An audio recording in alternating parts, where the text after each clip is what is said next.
Hello, welcome to Sans കിച്ചനറ്റ്.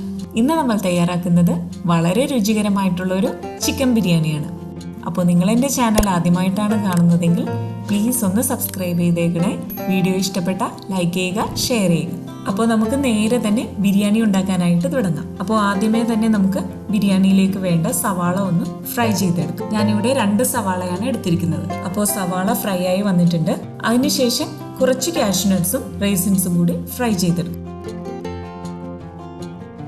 ഇനി നമുക്ക് ബിരിയാണിയിലേക്ക് വേണ്ട ചിക്കൻ മസാല തയ്യാറാക്കാം. ചൂടായ പാനിലേക്ക് 1.5 ടേബിൾ സ്പൂൺ സൺഫ്ലവർ ഓയിലും 1 ടേബിൾ സ്പൂൺ നെയ്യ് ഒഴിച്ചു കൊടുക്കുക. ഇനി ഇതിലേക്ക് 3 സവാള ചെറുതായി അരിഞ്ഞതും 1 വലിയ തക്കാളി ചെറുതായി അരിഞ്ഞതും 12 അല്ലി വെളുത്തുള്ളി ചതച്ചതും 1 വലിയ കഷ്ണം ഇഞ്ചി ചതച്ചതും 5 പച്ചമുളക് ചതച്ചതും 1/2 ടീസ്പൂൺ മഞ്ഞൾപ്പൊടി, 1 ടീസ്പൂൺ കാശ്മീരി മുളക് പൊടി, 2 ടേബിൾ സ്പൂൺ അധികം പുളിയില്ലാത്ത തൈര്, ആവശ്യത്തിന് ഉപ്പും കൂടി ചേർത്ത് ഇത് നന്നായിട്ടൊന്ന് വഴറ്റിയെടുക്കുക.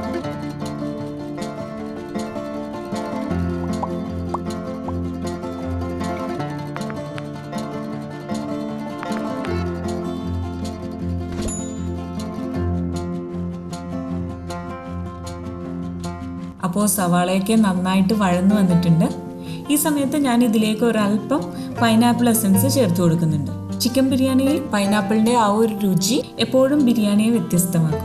പൈനാപ്പിൾ ഉണ്ടെങ്കിൽ സവാള വഴറ്റുന്ന സമയത്ത് ഇതും കൂടി ചേർത്ത് വഴറ്റിയെടുത്താൽ മതി. ഇനി ഇതിലേക്ക് ചിക്കൻ ചേർത്ത് കൊടുക്കാം.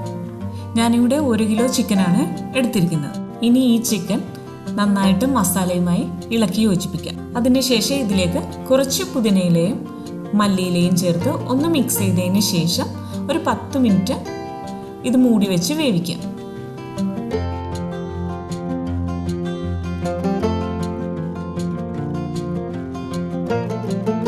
10 മിനിറ്റിന് ശേഷം ഇതിലേക്ക് 1.5 ടീസ്പൂൺ ഗരം മസാല ചേർത്ത് ഇത് നന്നായിട്ടൊന്ന് യോജിപ്പിക്കുക.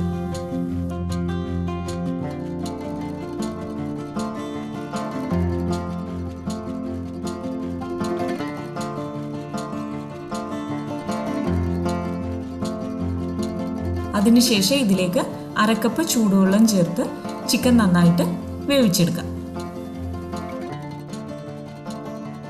അപ്പോൾ നമ്മുടെ ചിക്കൻ മസാല റെഡി ആയിട്ടുണ്ട്. ഇനി നമുക്ക് ബിരിയാണി റൈസ് തയ്യാറാക്കാം. ഞാനിവിടെ 3 കപ്പ് അരിക്ക് ആവശ്യമായിട്ടുള്ള വെള്ളമാണ് എടുത്തിരിക്കുന്നത്. ഞാൻ വെള്ളം വറ്റിച്ചെടുക്കുകയല്ല ചെയ്യുന്നത്, വെള്ളം ഊറ്റിക്കളഞ്ഞാണ് ചോറെടുക്കുന്നത്. ഇനി ഈ വെള്ളത്തിലേക്ക് ഹോൾ സ്പൈസസ് ചേർത്ത് നന്നായിട്ട് വെള്ളം തിളപ്പിച്ചെടുക്കുക.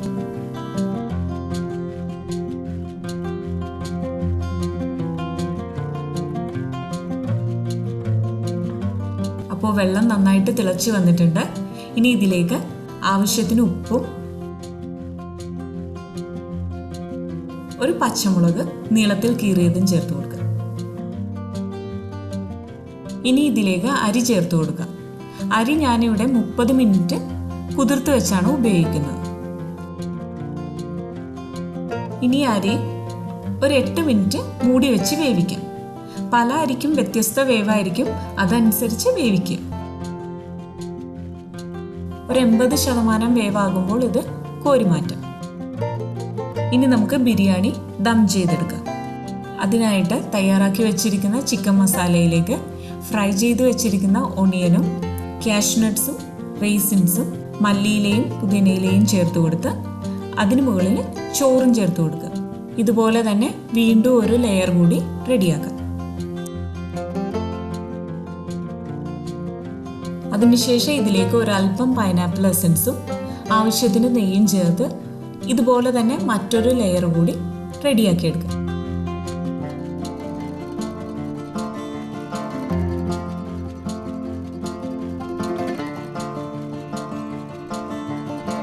ഏറ്റവും മുകളിലത്തെ ലെയറിൽ 1/4 കപ്പ് തേങ്ങാപ്പാൽ ചേർത്ത് കൊടുക്കുക.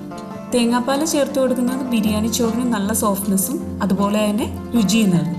അതിനുശേഷം ഞാൻ ഇതിലേക്ക് ഒരല്പം യെല്ലോ ഫുഡ് കളർ ചേർക്കുന്നുണ്ട്. ചോറിന് ചെറിയൊരു യെല്ലോ ഷെയ്ഡ് കൊടുക്കുക. ഇത് ഓപ്ഷണലാണ്. ഇനി ലിഡ് ക്ലോസ് ചെയ്ത് വളരെ കുറഞ്ഞ തീയിൽ ഇതൊരു 15 മിനിറ്റ് ദം ചെയ്തെടുക്കുക. ഞാനിവിടെ മൈദ വെച്ച് ലിഡ് ഒട്ടിച്ചൊന്നുമല്ല ദം ചെയ്യുന്നത്. ഇതിൻ്റെ ലിഡ് ആവിയൊന്നും പുറത്തു പോകാത്ത രീതിയിൽ ഞാൻ ക്ലോസ് ചെയ്തിട്ടുണ്ട്. അപ്പോൾ നമ്മുടെ വളരെ രുചികരമായ ചിക്കൻ ബിരിയാണി തയ്യാറായിട്ടുണ്ട്.